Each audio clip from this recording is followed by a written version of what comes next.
Definitivamente tenemos que abordar los temas de coyuntura nacional, sobre todo en debates y soluciones. Es meritorio abordar el tema del contexto político y económico de nuestro país, las debilidades que enfrentamos y la incertidumbre del pueblo de Nicaragua ante esta situación que aún no se ha superado en su totalidad desde abril del 2018. Vamos a ver una nota de Jacqueline Cáceres sobre la reacción de algunos sectores, sobre todo en materia económica, sobre esta situación político, social y económica que nos afecta, y luego conversamos con un invitado que ya está con nosotros acá en el set de Acción 10 en la mañana.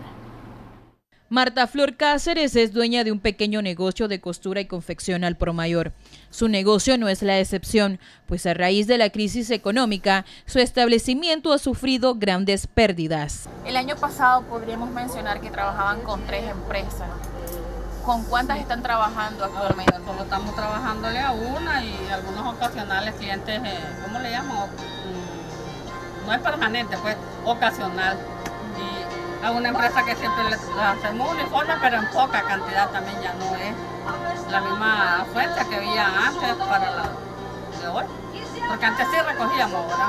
Vamos, como dice el dicho, coyol quebrado, coyol comido, ¿no? Vendedores ambulantes como José Torre han resentido, pues su déficit asciende a más de 10,000 córdobas.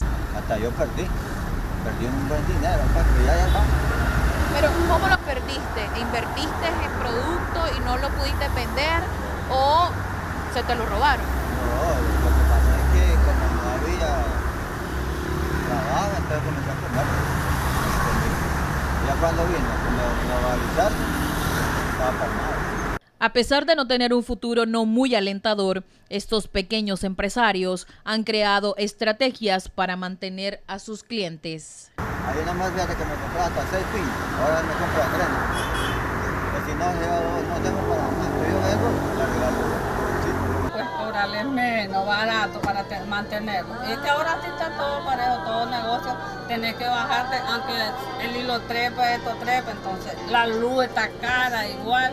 Entonces, pero para tener la clientela tenemos que cobrar barato. A la fecha, pero del año 2018, las pymes redujeron sus ventas entre el 40 y 70%. Ahora, la preocupación es aún mayor, pues temen que con las amenazas de sanciones colectivas afecte el Tratado de Libre Comercio. Para Acción 10 en la mañana, Jacqueline Cáceres.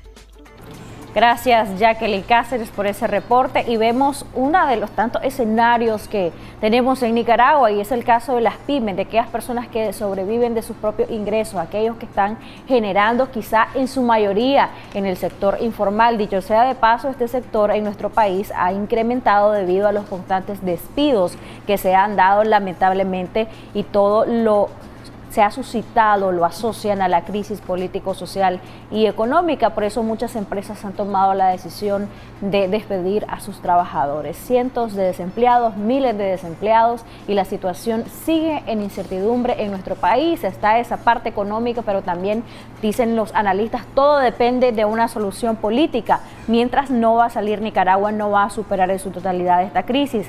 Michelle Polanco, y estamos muy bien acompañadas esta mañana.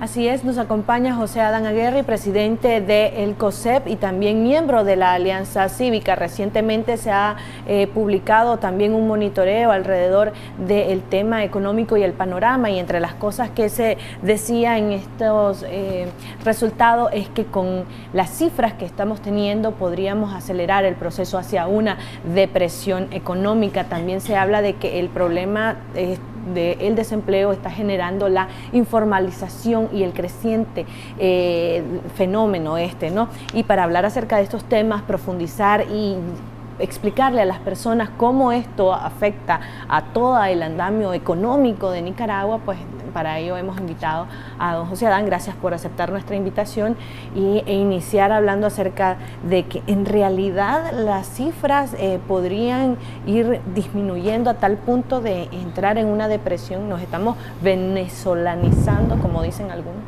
Bueno, buenos días, Jacqueline, buenos días, Michelle. Efectivamente, presentamos el 6º monitoreo, donde vos podés ver que ya son 10 meses consecutivos que la economía de Nicaragua va cayendo. Esta es una situación que no tiene ninguna expectativa de cambio en este momento. Hemos mencionado desde hace meses que la única manera que esta situación cambie es si logramos tener un acuerdo político que devuelva la confianza y la certidumbre. En estos momentos nosotros tenemos un país donde al tener ya 10 meses consecutivos de caída económica, la amenaza es que se pueda tener posteriormente el siguiente estado, que es una ya depresión económica. Obviamente cuando hablamos de estas situaciones, hay gente que entiende, hay gente que no entiende este tipo de términos. La realidad es que lo que está sucediendo para la familia es que se está cayendo el ingreso familiar, se está entonces por lo tanto cayendo el consumo familiar. Esto está relacionado también en que las familias son afectadas, amenazadas porque su empleo se pierde o su empleo pasa de ser un empleo formal a ser un empleo informal.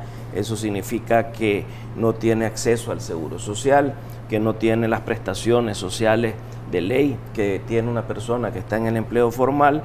Y lo que estamos viendo en este sentido, y era uno de los resultados que presentaba la encuesta, es que está cayendo casi entre 4 y 5 veces más rápido los ingresos tributarios que el crecimiento económico. Entonces eso lo que significa es que la economía, la gente, para poder no quebrar, para no poder cerrar la empresa, lo que está haciendo es convirtiéndose en una empresa informal, es decir, una empresa que no paga impuestos, una empresa que no paga a la Dirección General de Ingresos, que no paga a la alcaldía, para que de esa manera no tenga que dejar de existir. Entonces estamos en una situación donde obviamente sin ese acuerdo, esta situación lo único que va a seguir es profundizándose. Ya hemos visto que son 10 meses, no va a haber ningún cambio. Y solo para agregar en este sentido, es importante entender que el año pasado tuvimos una especie de afectación en la mitad de la isla. Es decir, cuando se nos vino el tsunami encima, económicamente hablando, la mitad de la isla fue afectada, que es el consumo interno. O sea, todos los sectores que están relacionados con la parte interna del país, el comercio, la construcción, el turismo, la intermediación financiera. Sin embargo, este año ya estamos hablando de que la otra mitad de la isla, que es la que exporta, que es la zona franca, que son nuestros principales productos tradicionales de exportación, ese ya también está siendo afectada. Ahora, algunas personas, algunos analistas han dicho y han criticado este monitoreo por haber sido bastante reducido la cantidad de cámaras y también de empresas que fueron consultadas. ¿Por qué no ampliar para tener unas cifras un poco más acertadas? Bueno, recordad que este monitoreo nace porque el gobierno deja de presentar información oficial. De hecho, si ustedes se dan cuenta, el IMAE sigue siendo información que tenemos apenas hasta el mes de febrero. O sea, sigue sin haber información oficial. Entonces nosotros nos vemos obligados ante esa falta de información que el gobierno está obligado a dar, a tener que hacer esta encuesta. Entonces, ¿qué mejor que hacerlo dentro de los 26 sectores que son parte de COSEP, que es con los que hacemos esta encuesta, donde están todos los sectores formales de la economía? Y eso obviamente lo trasladamos a las empresas, a las principales empresas. Por eso vos ves que en el monitoreo existe una variable que te presenta los sectores de acuerdo al tipo de empresa. Aquí por eso tenés información sobre el turismo, sobre la construcción, sobre la urbanización. Hoy mismo salía en un periódico como el esfuerzo que se había logrado llegar a un pico en el año 2015 sobre la respuesta a la demanda de solución de casas habitacionales para la familia nicaragüense, que habíamos llegado a tener hasta por arriba de las 6.000 casas al año de colocación. Pues hoy estamos viendo que este año, si tenemos suerte, con costos se va a llegar a 1.000. Entonces eso es un reflejo que te lo da este tipo de encuesta. El gobierno ya no te está presentando estos números. Entonces, en ese sentido, estamos haciendo este esfuerzo. Obviamente se tiene que mejorar, pero creo que es importante pues en esta falta de información. Hay otro tema de gran importancia y es el tema del desempleo, y es lo que se está incrementando el sector informal, un sector informal que va a emprender en un país que está prácticamente en una crisis económica donde no hay quienes le compren su producto o quienes puedan utilizar el servicio que se está ofreciendo, no como si estuviéramos en tiempo de bonanza, en condiciones normales. Según una publicación de un diario nacional, en mayo el FUNIDE dio a conocer un informe que se sumarán entre 66.000 y 98.000 nuevas personas en desempleo abierto que se encontraban dentro de la población económicamente activa. Explicaron también en este informe que de acuerdo con datos oficiales actualmente existen 178.000 personas en desempleo abierto, pero se manejaban otras cifras, se hablaba por ejemplo de 300.000, de 350.000. Ustedes como COSEP, ¿qué cifra manejan? ¿Es esta cifra un poco irreal o es esta cifra quizá con un margen de error mayor en el sentido de que puede haber más nicaragüenses en el desempleo? ¿Y qué es el desempleo abierto para que nuestra población lo comprenda bien? Bueno, cifras que compartimos, es decir, este trabajo, por ejemplo, que estaba hablando, es un trabajo que hacemos en conjunto COSEP con FUNIDE. El tema del desempleo, cuando hablamos de desempleo, hay diferentes formas de estudiar el empleo o el desempleo. Una es cuántas personas se quedan sin trabajar, o sea, que quieren trabajar y no tienen acceso a un trabajo. Un segundo tema es las personas que estaban trabajando en la formalidad con acceso al seguro social y a prestaciones sociales y a la obligación que tiene la empresa de pagarte el salario mínimo, y esas personas al dejar de trabajar en la formalidad y pasar a la informalidad pierden esa situación, esos derechos. Una situación adicional a esto es que hay personas que solo logran trabajar, en vez de las 8 horas al día, solo logran trabajos de 4 horas al día.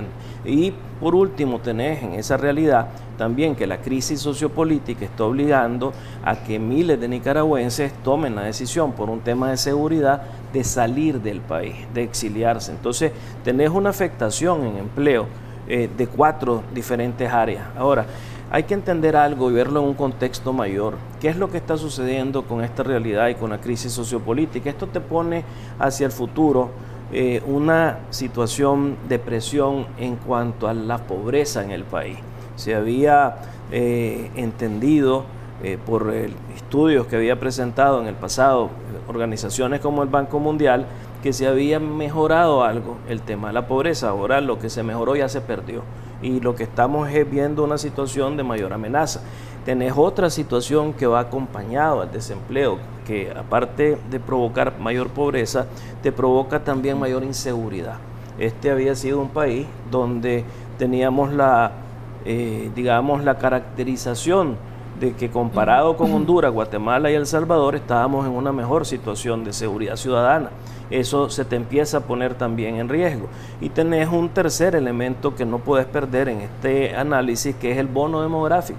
Tenemos todavía una población muy joven, donde si nosotros no sacamos la oportunidad de esta población, una vez que pasemos esta situación de crisis que estamos viviendo, pues entonces vamos a tener lo peor de esas 3 situaciones, y entonces ahí es donde el tema del desempleo se vuelve todavía una mayor amenaza. Hay otra amenaza además del desempleo, y que lo resiente la mayoría de población que esté en el desempleo, que está con miedo de perder su trabajo, que esté emprendiendo, que ya había emprendido antes de la crisis, pero que su situación la situación de la crisis le ha causado mayores problemas, y el tema de la banca nacional y del endeudamiento que tiene la mayoría de los nicaragüenses. Ustedes como COSEP, como parte también de responsabilidad social empresarial, han visto este tema, y lo pregunto porque aquí en Acción 10 en la mañana hemos tocado la temática y hemos traído gente que se siente afectada, que ha buscado arreglo con los bancos, pero que según ellos los bancos no tienen la mejor política y que no están tomando en cuenta la situación actual. Ya hubo, digamos, un tipo de arreglo, pero fue para aquellos clientes que tienen un mayor o un mejor récord de crédito, es decir, algo discriminatorio, dicen algunas organizaciones de defensa del consumidor. El tema es, ¿lo han visto ustedes? ¿Han considerado esto? Sí, lo que pasa es que, el tema de fondo, nuevamente, es la crisis sociopolítica. Mientras vos no resolvás el tema de la crisis, mientras el gobierno no tome la decisión final de asumir las consecuencias de lo que ha hecho y que le dé respuesta a la raíz del problema, que es un problema de justicia, de democracia, lo que se ha planteado. Ayer el mismo embajador americano lo planteó nuevamente en un discurso que dio ante el sector empresarial, que tiene que cesar la represión, que se te tienen que restituir los derechos, que tiene que haber reformas electorales que te lleven a un proceso anticipado. Vamos a seguir teniendo una situación de incertidumbre y de desconfianza. ¿Qué significa eso en el sistema financiero? Aquí tenés dos realidades. La gente, por miedo a esta situación que está viviendo, ha tenido que tomar la decisión de sacar sus recursos del sistema. Entonces los bancos lo que han visto es reducirse casi ya 35% los depósitos de sus depositantes. Cuando vos reducís depósitos, el problema que tiene un banco es que tiene que asegurar tener la liquidez suficiente para que los otros depositantes que todavía tienen sus recursos dentro del banco, si estos también quieren sus depósitos, entonces puedan darle sus depósitos. Y eso es una situación que tiene una afectación hacia la realidad del crédito. Eso lo que hace es entonces tener que limitar el objetivo que tiene un banco. El objetivo de un banco es captar para prestar, pero como se da una situación como esta, entonces ese banco no está pudiendo hacer el préstamo que corresponde. Entonces esto ha venido teniendo una situación que es lo que mencionaba, donde cada vez se cierra el crédito y está afectando a muchos prestavientes, y esa es una situación que se está tratando de manejar. Pero eso en cuanto al financiamiento, yo planteaba más bien, José Dan, sobre aquellas personas que lamentablemente tienen un crédito, que están perdiendo su casa, que están perdiendo su carro, que el banco no les da la oportunidad de pagar y de honrar su deuda, y no les da la oportunidad porque sencillamente no hay plazos mayores y no están tomando en cuenta la situación actual, que no es un periodo de bonanza. ¿Qué pasa con esa gente? Ustedes han visto sus situaciones, no se ha analizado la posibilidad de crear un mecanismo especial que pueda beneficiar a ambas partes. Se creó, pero solo fue para un sector que tiene un buen récord de crédito, pero los demás que están súper mal desde antes del inicio de la crisis, que se agravó su situación después de la crisis, ¿cómo quedan? No, son políticas generales. Lo que pasa es que no es que sea para uno sí, para otro no, sino el problema que vos tenés es que si no, y te lo ejemplifico en el sector turismo, si no vienen turistas, ¿de qué te sirven las medidas? O sea, si vos haces una reestructuración para todos los pequeños sectores turísticos, pero si ese negocio no genera el turismo necesario, las personas necesarias que te generen el ingreso, entonces igual no te sirve hacer la reestructuración. Entonces el problema es más, por eso he insistido, es más de crisis, la crisis sociopolítica, que por más medidas que se tomen en el ámbito económico, si no se resuelve el tema político, cualquier medida que hagas para el pequeño, para el mediano, para el grande, no va a tener el impacto suficiente. Y eso te lo comparo con la situación que está sucediendo, por ejemplo, con la reforma tributaria. La reforma tributaria que hizo este gobierno lo que está haciendo es descapitalizando a un montón de empresas. Entonces, ¿qué es lo que sucede? Ellos, para poder cubrir su falta de ingresos tributarios por la caída económica, están teniendo que quitarle los ingresos a las empresas para pasárselos al gobierno. Eso, ¿qué es lo que va a hacer? Que va a seguir cayendo la economía. Por más que hoy ellos tengan ingresos, eso no va a hacer que la economía se recupere. Y lo que vas a ver entonces en el corto, mediano y largo plazo es un proceso de deterioramiento adicional de la economía. Es similar a lo que te estoy tratando de explicar. Mientras vos hagas medidas que no toquen la raíz del problema, no vamos a tener solución. Ahora, para poder, decía usted, recuperar la economía de Nicaragua, es necesario llegar a un acuerdo político. Este acuerdo en teoría se estaba realizando o se estaba discutiendo en esta mesa de negociación que desde el 16 de mayo ha estado suspendido a raíz de la muerte o del asesinato de don Eddie Montes. En realidad, estas negociaciones están dando los frutos esperados, considerando que no se ha podido hacer que el gobierno acceda o cumpla al menos con los acuerdos suscritos en marzo pasado. En realidad, ¿ustedes confían en que en un acuerdo como este se logre? Yo creo que lo que hay que entender desde la posición nuestra ha sido de que la salida es una salida negociada.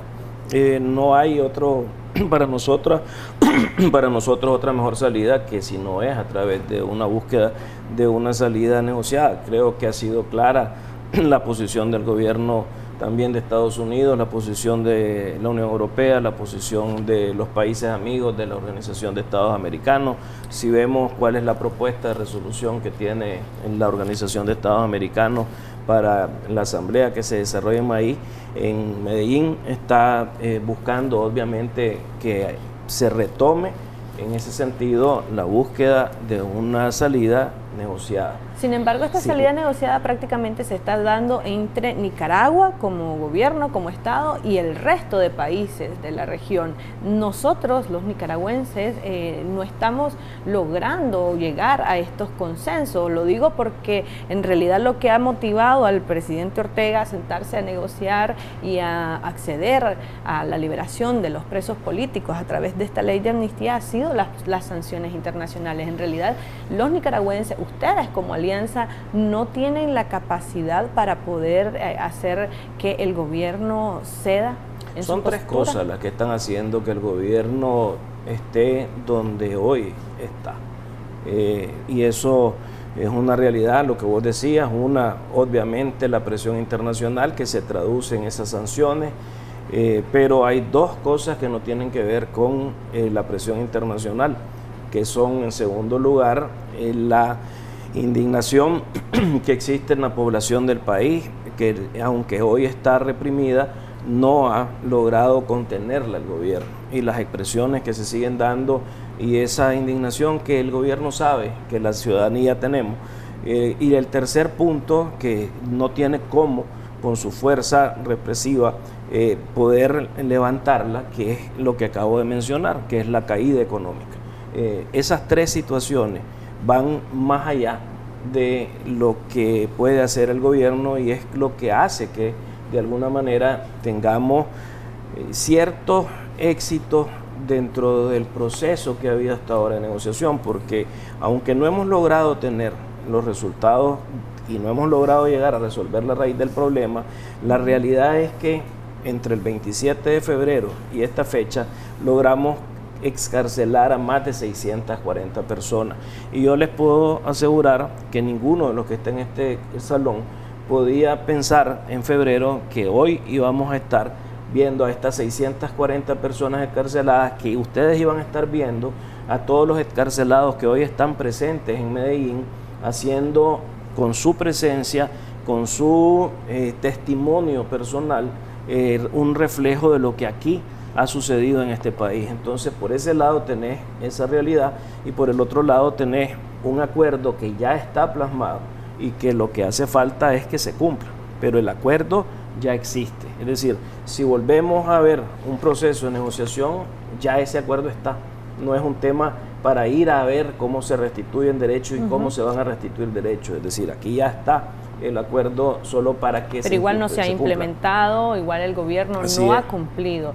¿Cuáles son las medidas de presión que desde dentro de Nicaragua ustedes como alianza, la Unidad Nacional Azul y Blanco, van a tomar para que se hagan efectivas? ¿O estamos únicamente dependiendo de las presiones internacionales que el gobierno ha dicho pues que no le importan, y que lo que hace, por ejemplo, con las sanciones a los funcionarios es simplemente cambiarle la administración y dársela a otra persona? Obviamente ese tipo de respuestas hacia afuera es una realidad muy distinta de lo que eso sí provoca, y esto hay que entender que si esto se sigue acumulando de la manera en que se está acumulando, lo que esto produce es que se siga deteriorando la capacidad del gobierno de autosostenerse. Y esto no es un tema únicamente de que tiene una vinculación personal, aquí se afecta la autosostenibilidad del gobierno. Les mencioné a ustedes que la caída que ha tenido este gobierno de ingresos, se les han cerrado las puertas de ingreso por las dos fuentes de recursos que ellos tienen: la nacional, que es la actividad económica, y se le ha cerrado la internacional, que es la cooperación. Entonces, cuando vos ves esa realidad, es un gobierno que ha tenido que reducir significativamente sus gastos y ahorita lo que está luchando es para no tener que afectar a los empleados públicos. Y lo que ha hecho es tomar la decisión de afectar el empleo de las empresas para que no se pierda empleo público. Pero eso no es sostenible porque se va a perder el empleo del sector privado, pero al final se va a perder también el empleo del sector público. Y aquí esa es una situación que no la puede detener, mientras de nuevo no exista esa decisión de que se tiene que llegar a la raíz del problema, a devolver justicia, a devolver democracia, a devolver un proceso electoral que sea transparente y que nos lleve a un proceso anticipado de elección. Los sectores más radicales aseguran o han propuesto medidas que desde el empresariado se podrían hacer para acelerar este proceso. Don José Adán, ¿ustedes han valorado estas propuestas o estas sugerencias, por ejemplo, los paros indefinidos o la desobediencia fiscal? Voy a retomar lo que decía el embajador Sullivan ayer. Las sanciones son un mecanismo, no son el fin. Los paros son un mecanismo, no son el fin. Es decir, vos no vas a lograr que un gobierno con un paro se caiga. Esa no es la llave mágica para que el gobierno, si eso hubiera sido, pues yo creo que veríamos paros en cantidades de países en el mundo y entonces tendríamos cambios de gobierno todos los días, y esa es una situación que hay que saber administrarla de la misma manera que se tiene que saber administrar las sanciones, porque al final lo que vos estás buscando es el fin es que todas estas diferentes mecanismos te produzcan esa reacción, ese cambio en la decisión política de la contraparte para que dejen de ser intolerantes, para que tomen la decisión de que el país es primero, de que el partido viene después, de que el interés personal viene después, y que aquí tenemos 6 millones de nicaragüenses que estamos secuestrados ante esta crisis sociopolítica y que nos debemos a esos 6 millones de nicaragüenses y no solo a un grupo. Precisamente yo quería preguntarle en cuanto a esta unificación, porque hemos tenido en varias ocasiones a diferentes representantes que están ahí en la mesa de negociación con ustedes en la Alianza Cívica, pero también a gente como Violeta Granera, por ejemplo, que está del lado de la UNAP, o no del lado de la UNAP, no llamémoslo del lado, sino más inmersa en esto de la Unidad Nacional Azul y Blanco. Y ella decía la última vez que estuvo con nosotros que están claros ustedes, tanto como la UNAP, de cuál es el objetivo, pero que quizá no están claros en la estrategia. ¿Han avanzado en ese proceso? ¿Han logrado aclararse de manera común? ¿O siguen con estas diferencias, con esto tan heterogéneo que a veces lo hace ver como que no están tan fuertes como deberían de estarlo en una mesa de negociación? Bueno, creo que ese es parte del aprendizaje que hemos tenido durante estos 14 meses.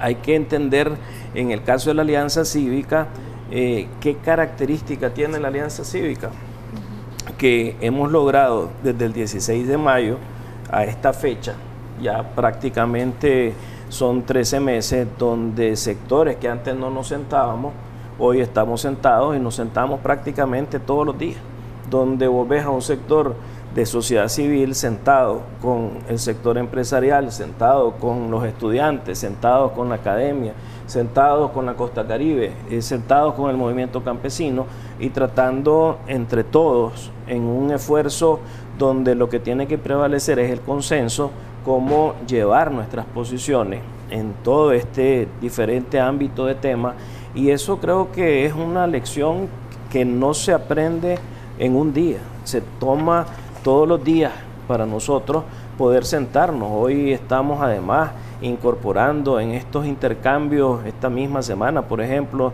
estuvimos sentados con la Asociación de Madres de Abril, estuvimos sentados con familiares de presos, estamos en este proceso todos los días, y esto obviamente habrá días en que parezca que estamos alejados en cuanto a la estrategia, pero al final donde no estamos alejados es en cuanto al objetivo que estamos buscando todos estos diferentes grupos, y que ese objetivo es el que nos tiene trabajando de la manera que lo hacemos. Hay diferentes sectores y analistas, José, que en este programa incluso han señalado unos muy tajantemente de un extremo dicen que ya la alianza cívica representada por el empresariado en la mesa de negociación ya cumplió su misión. Otros dicen, no, está bien que sigan ahí integrándola, pero que se sumen otros sectores, que haya una reingeniería. ¿Están ustedes valorando estas recomendaciones o estos parámetros, estos planteamientos? Porque se hablaba hace algún tiempo que iban a tratar de involucrar aún más al movimiento campesino en este caso.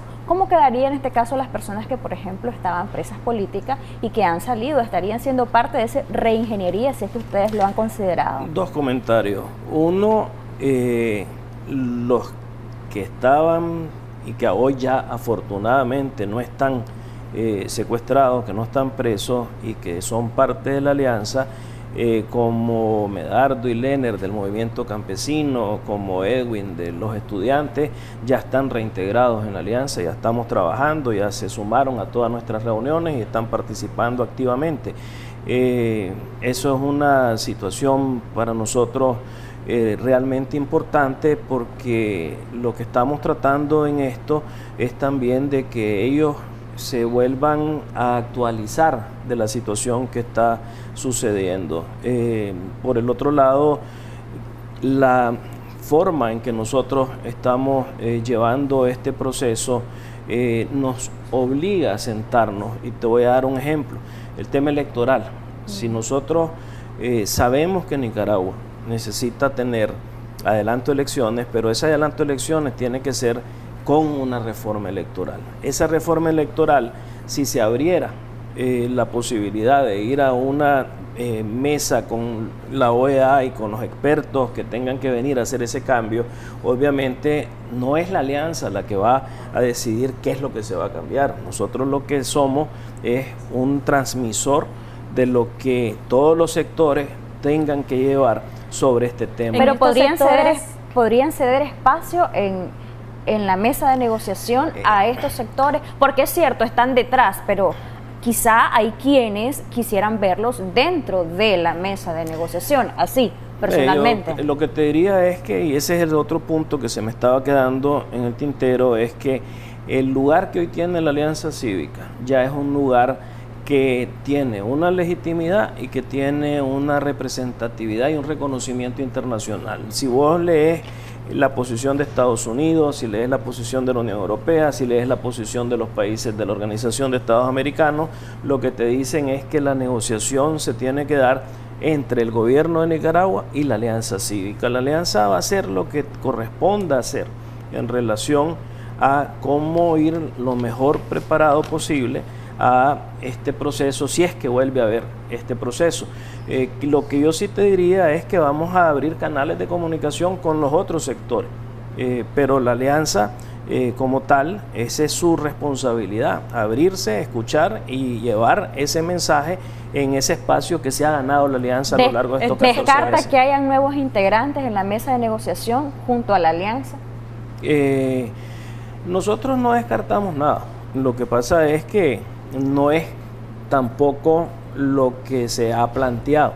O sea, por ejemplo, sí se podría ver que si logramos ir al tema de justicia y eso nos permita trabajar el tema, a crear una mesa técnica sobre el tema de justicia, obviamente la participación de AMA, la participación de los encarcelados es parte de tenerlos en esa mesa técnica. El tema electoral es lo mismo. Si se abre una comisión, una mesa técnica en el tema electoral, la participación de la sociedad civil, de los partidos políticos, es una realidad. O sea, ese es el esquema que se puede encontrar a futuro si se avanza en los mecanismos de implementación.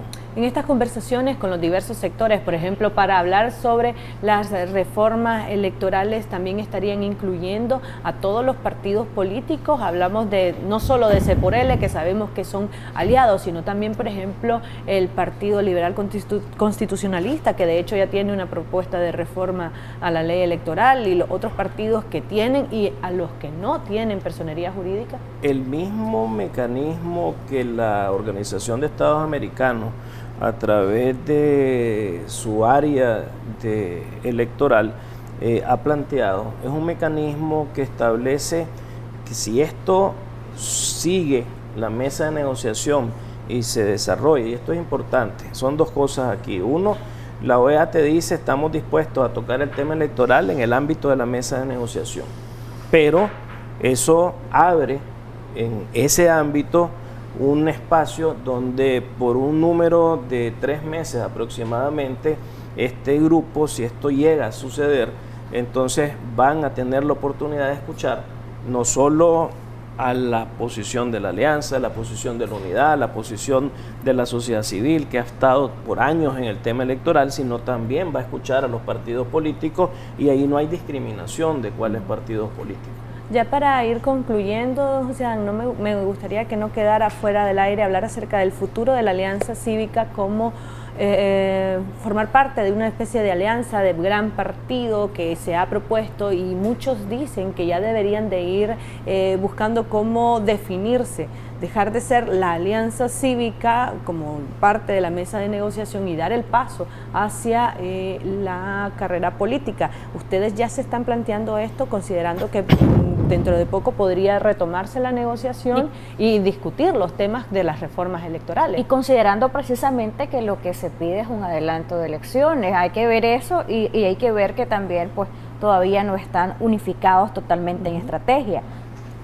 No, yo lo que te contestaría, les contestaría en relación a esas preguntas es que, en primer lugar, la alianza tiene un objetivo que no se ha terminado.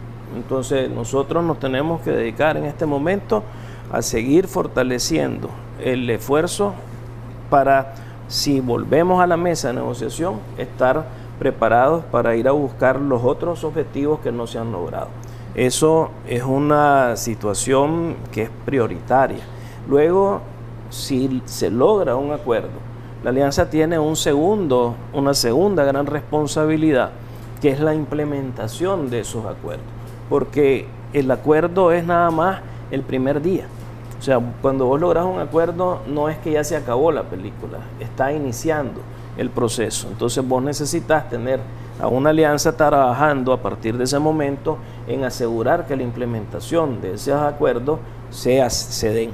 Y en tercer lugar, ahí, hasta ese momento, vos tenés que tener una valoración de cómo se va a replantear entonces el trabajo de la alianza, hablar de cuál va a ser el futuro, si la alianza va a ir hacia un camino político, o si la alianza va a ser una especie de auditor social en donde todos los sectores estemos dándole seguimiento a lo que las nuevas autoridades hagan en el país.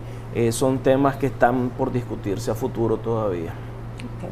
Muchísimas gracias por habernos acompañado, José Adán Aguirre, del Consejo Superior de la Empresa Privada. Por supuesto, siempre la cordial invitación para que asista. A lo mejor retomamos el tema de la política financiera, ya que en la alianza hay, digamos, bastante representación del sector financiero, y sería importante retomarlo y que nuestra población, por ejemplo, tenga la oportunidad de preguntar, de tener un acceso en televisión abierta a este tema con las personas que corresponden, en este caso directivos de muchas entidades financieras bancarias. ¿Qué le parece? Gracias, Jack. Vamos a estar abiertos a poder hacer un programa como ese. Nos encantaría mucho. Gracias nuevamente por su compañía. Gracias. Jocelyn, vamos a hacer una pausa comercial, pero regresamos con mucho más aquí en su revista Acción 10 en la mañana.